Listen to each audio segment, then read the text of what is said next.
Go Plus данс цэнэглэх заавар. iOS үйлдвэрлэлийн системийн утастай бол веб хөтчөөсөө www.go+ хэмээн хаяг руу нэвтэрч үндсэн цэсний пеймент буюу данс цэнэглэх цэсийг сонгоно. Данс хэсгийг сонгож цэнэглэх дүн хэсэгт цэнэглэх дүнгээ оруулна.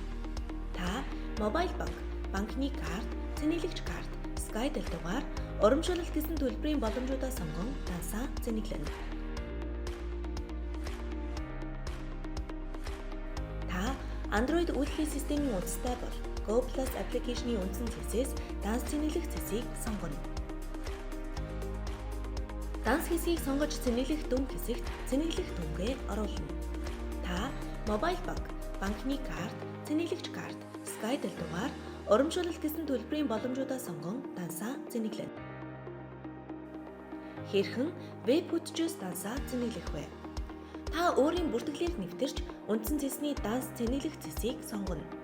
Данс хэсгийг сонгож цэнэглэх дүн хэсэгт цэнэглэх дүнгээ оруулна.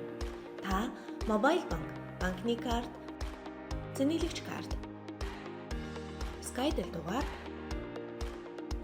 урамшуулалт гэсэн төлбөрийн боломжуудаа сонгон дансаа цэнэглэнэ.